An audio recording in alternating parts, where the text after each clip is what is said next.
Started with the daily Tanya. Very famous chapter today. Epistle 15. Literally, communal letter 15. But as I found out this morning, that it is actually not a letter. The other 14 chapters were, excerpts of letters that the Alter Rebbe wrote to his followers along the way, explaining very big ideas, but they were letters.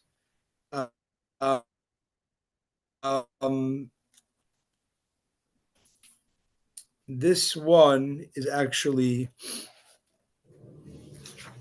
this letter is not the letter. It is an essay that the Alter wrote, and you'll see why I'm pointing it out, because this is a very foundational essay about a huge idea that's very, very spoken about in Hasidism and Kabbalah, and that is the 10 Sephiros. The 10 Sephiros, or in Israeli slang, 10 Sfirot, is referring to the 10 bridges that the infinite God chose to operate through to create the finite worlds, the defined worlds. And it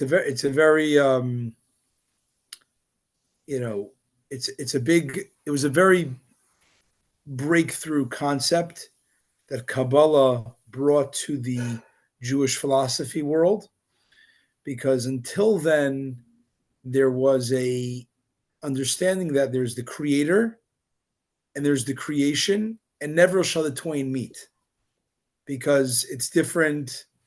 Infinite and finite there's no similarity.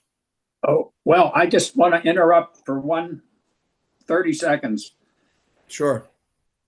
I think we're both infinite. You and I are infinite, as far as I've been thinking about this for 30 years, maybe. But go ahead. I mean, I accept what your premise. I don't think we're disagreeing. I think we have access to an infinite side of us, right? There's also a finite side of us, I would say. No, wouldn't you say? No, we appear to be finite, but we're not. Okay, that's we fair. Operate in a finite, environment, if you want to look at it that way. Fine. Okay. I don't think it's a contradiction, but to really understand, I'm not a mathematician to really understand finite and infinite. But I don't. My hunch says it's not a contradiction. But anyways, at the face of it. And that was kind of the Jewish philosophy of saying, the creator is a different, the creator creates, but it's a huge chasm between creator and creation. That was pre-Kabbalah. Kabbalah said there's a bridge. There's a bridge between infinite, unfathomable creator and creation, finite creation. What's the bridge? Godliness. Not God. God is, unfathomable. But godliness, the emanation, the system that God enclosed God's self in which to create, is a very elaborate, and it's a bridge between the two. And that's what the 10 there's more to this system. That's really a lot of what Kabbalah talks about. That's 10 years of postgraduate study we'd have to go through. But in very short, the 10 spheros are the 10 creative energies, and while they are infinite too, there's a certain there's infinity in numbers, there's infinity in decimals, there's infinite, right? There's different types of infinity. So there's an infinite creative power 1, infinite creative power 2. I'm not going to name all 10 of them now. I'll get to that soon. And as we're going to learn today in the Tanya, we're going to start, it's going to take a few days or many days to finish this essay. We're going to learn why it's so important to know that there's 10 sephiros, the bridges, the creative energies that God created to bridge the gap. Okay, let's read inside in page 76 in the Chayenu. To understand the allegory and metaphor, the words of the wise and their riddles, a quote from Proverbs, with respect to the spheros, as we just talked about. Actually, before I continue, just to give a quick refresher, what are the 10 spheros? They're the bridges. What are they exactly? So think about the human creative process. That gives you obviously with God, it's much more cosmic and not as limited as maybe the human creative process, not as defined, but there's a similarity. What are the 10 creative processes of a human being? So the first are intellectual. There's the inspiration, the intuition. There's the fleshing it out, the comprehension. Then there's the finding the relevance of the idea. That's actually what Chachma, Bina, and Dat means. Chabad is Chachma, Bina, Das. Three the intellectual phases of the creative process. And then you have the 7 emotions, or more emotional, more emotive characteristics. Giving kindness, discernment, compassion, tenacity, perseverance, submission to the idea, and then bonding the idea, getting ready to bond the idea, figure a way to bond the idea to the customer, or to the person listening, or the outside of you, getting it outside of you. And then there is the speech, the communication power. So that's the kind of, or the doing. It could be the doing or the speaking. But the point is, you're starting from after there's a will, then there's this whole process of creative process. Those are the 10 sefirot. I just gave them obviously by man. With God, there'd be a little more esoteric, but there is similarity. And that's what he's addressing here. He's going to talk more about that the 10 sephiros are, it's well known throughout the land for the mouth of the heavenly saints, the Baal Shem Tov, and his disciple, Rabbi Dover Misrich. May their souls rest in Eden, in heaven. That enabling us to somewhat comprehend the verse, this means, from my flesh I see God. It says in Job, in the book of Job, Eov, from my flesh I should behold God, which means the intention of this is that a partial understanding of God's divine form is imbued in our soul.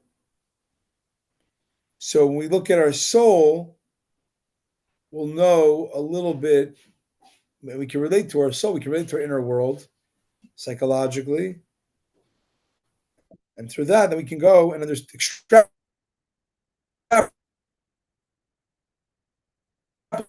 like that, where it came from. In the soul and its creator accords with the teaching of the sages, a very famous teaching of the Talmud. It says in Psalms, give praise my soul to God. And they say that my soul is similar to God. And they give a bunch of examples. Just as the Holy One, blessed be He, permeates the world, so does the soul permeate the body. Right? There's a lot of similarities between the body is very physical, and it's enabled to live through the energy of the soul. So too God. The world is, inanimate in many ways, and yet God, or whatever, and God animates it through not animate. It's more physical. What's the metaphysical battery? Is God, the God energy in it. Okay. How do we dare compare our psyche and its parts to God? This correspondence likewise accords with the teaching of the Zohar on the verse. We quoted this earlier in Tanya in chapter 2, that when God made Adam, he blew into his nostrils soul of life. And as it says, he who blows from within. again, a lot of the Torah, when it speaks about creation, it's metaphor, right? What's the metaphor? God spoke everything in the world to being, but God blew the soul into man. So everything in the creation, the metaphor is speech. With man, it's breath. What's the difference? They're both coming from the mouth. They're both a kind of exuding, an inner to outer. Speech is much. The answer is speech is much more peripheral to the human being, and breath is much more essential. In other words, the soul, out of all of creation, was an essential exuding of God into the world. Okay, and now I'm going to read this relatively quickly because it's Kabbalese, and I'll try to give a little summary. For even a nefesh, a low-grade soul of Asiya, the lowest world, derives from the union of Za, acronym for Zer Anpin, the bracket of the 6 masculine midot or motive attributes, with nukfa of Asiya. And of the union of their mochin, of their intellect, which are the chai and the sham of Za nukfa. I'm going to read quicker to get past this. This, in turn, are the external aspects of the kelim of Za and nukfa atzilut, and they, the kelim of atzilut, are truly divine. For in them radiates the infinite Ein Sof light, which is vast and katzil nechachma v'atzilut, and he, the infinite one, his vessels are one. Okay, just to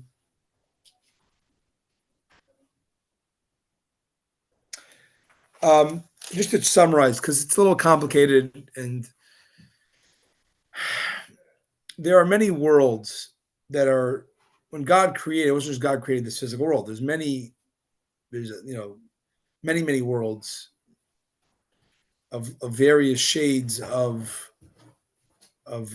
light and obscurity of God's light. The highest world we call Atzilut. Atzilut means the world of emanation. I like to say, until someone smarter can prove me wrong, it's like a hologram, right? You have a picture on a screen, or a projector screen. You obviously see the light is creating the image on the screen. You see it's coming from the source. So too, there's a world which is very true to its reality. It's nothing more than a projection of God's light. You get to lower world, and culminating in our world, where we're also projection, as Alan said, we're also projection of God's light.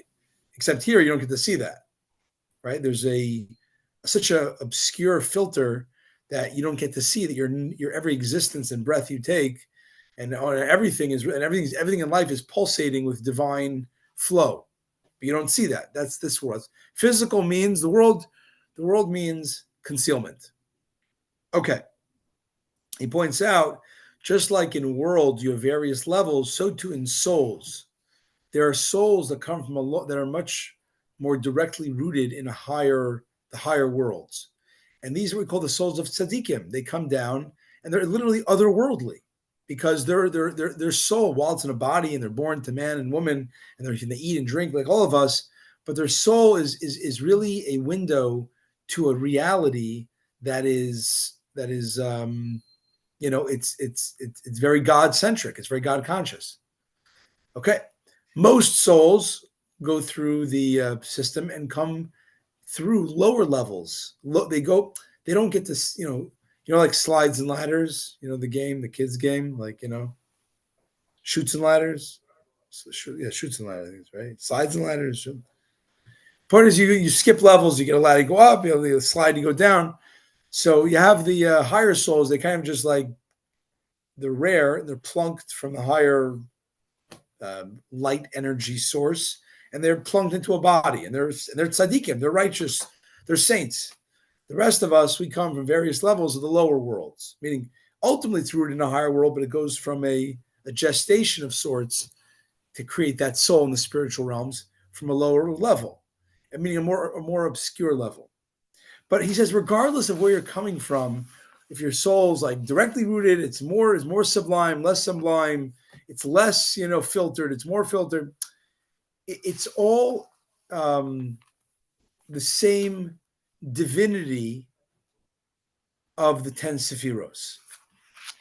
And just to point one more detail, as much as I can understand, is imagine the metaphor of I want to convey an idea to you. The idea in my mind is pretty pristine, right? It's even not, it's nonverbal, I would say, right? A really well, pristine idea. However, if I want to talk it through, I want to convey it to you, I got to speak it in letters and words. Now, are the letters and words giving the pristine idea 100%? No, they can't. On the contrary, they obscure some of the pristineness of the idea. They maybe convey the main part of the idea or parts of the idea, but the way it's in your brain and it's that kind of clarity, it can't come through because that is what we call, that's pure light. Pure light cannot, like there's no vehicle. How are you going to, you know what I'm saying? If I give you light, you need an eyeball to reach, you need eyes to like bring in the light, right? Something like that. So you need the letters, and those are vessels. Now vessels both obscure and they also get some of it through. So they're revealing and concealing at the same time. So the 10 sephiros are both light. It's God conveying, his idea for creation. They're both light and they're vessels because they can't be utilized or do anything or convey without vessels.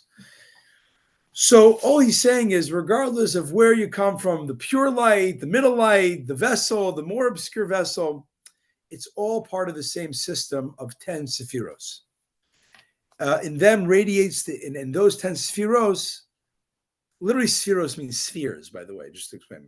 I don't know, for some reason that these balls of energy are sphere-like, because I'm not really sure why. In the new Chumash by Yankee Tauber, in the appendix, there's Al, you have that book, the Book of Genesis by Tauber? And everybody here has it. Not you yet, maybe. But everybody, the Book of Genesis by Tauber, the red book that I got for some of you and you bought yourself, whatever. Nobody, the Tauber? The book, the red book. Real Tauber? No, Yankee Tauber. I don't know if you saw it last year. I don't know if I have that one. Anyways, it's a very powerful. They're going to reprint it soon, anyways. But it has an appendix about the 10 spheros. So you want more English and more. It's still intellectual, but it's a little more understandable what I'm saying. Anyways, in these 10 spheros radiates the infinite Ein Sof light, which is vested concealed in the first portal to outside reality called the Chachma Atzilut. We actually talked about that yesterday. Chachma, and of all the 10 spheres, is the portal between the infinite to the rest, because your wisdom, your intuition is kind of the antenna for something outside of you that then brings it inside of you. Yeah. It's intuition, something like that. Curiosity. I mean, the first flash of getting something. Anyways, it says in the Zohar, he and his vessels are one. In other words, how do you cut it? Everything is made up of this periodic table of 10 sphirot. Hence, since the soul derives from them, it follows that the infinite light of God radiates in the soul of man as well, vested and concealed in the light of its wisdom, its chachma, in order to animate man. And from the soul, man is enabled to understand something, not everything, because obviously we are simple people relative to the great, infinite God. Right. But we can get something. No, I think I look at it more as that God has put us on a pedestal, and he is actually, I can give you something from the Torah that says this too. He's actually looking up at us, and we are expected to behave right when he puts us up on that pedestal. 100%. I don't think it's a contradiction. And from the soul, man is enabled to understand something of the Sphirot, for they all radiate in his soul, which comprises them. And thus ends today's Tanya. So this is a little bit Kabbalistic. Ben's probably going to want me to say, what does it mean to me?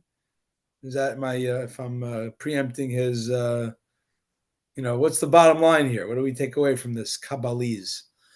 So I would say is that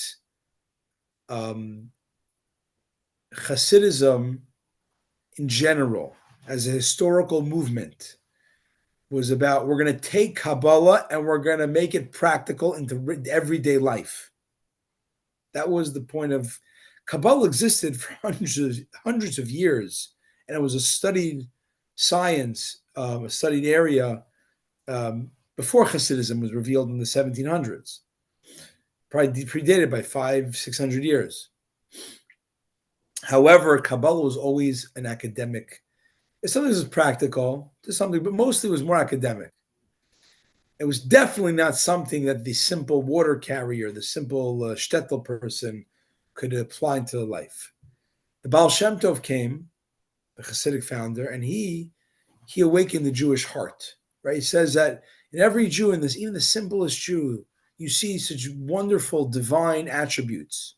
Even in the illiterate water carrier, Yankel the water carrier, you see, and he would really show in it was like emotional wisdom in many ways. Like, look at this beautiful, simple Jew. He's such a faithful, such a kind person, such a pious. So despite you'd find kind of the emotional intelligence, the emotional God intelligence in everybody.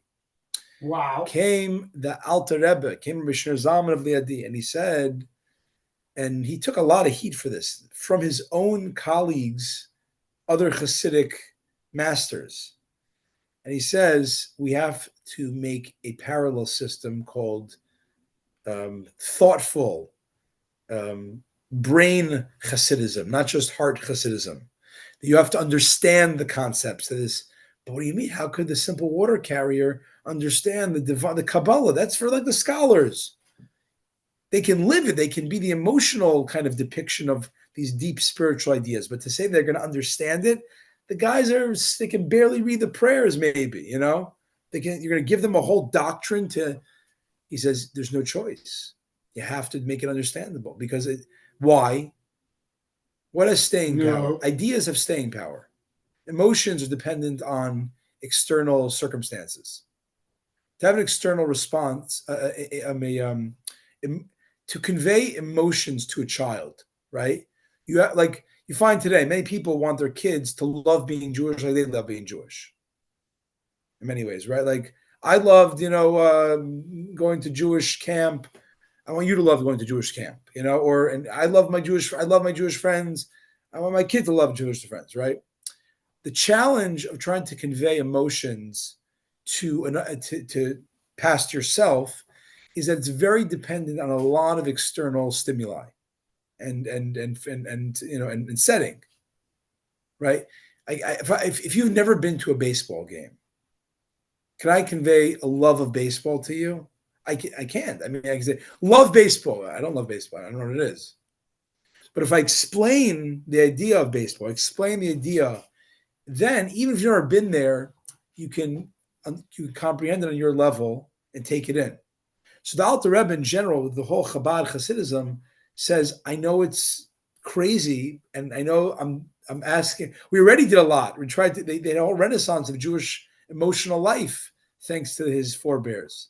But now we got to take it to the next level. We have to create an intellectual, comprehensible version of it, because the Hasidic ideas will be able to withstand anything, withstand the Tsar, withstand Stalin, withstand the Holocaust, withstand assimilation, and that's why you see that. So this is a good example. This chapter 15 is a good example where he's taking one of the most esoteric ideas in Kabbalah, and he's saying, but we got to understand it, at least a working knowledge, so we can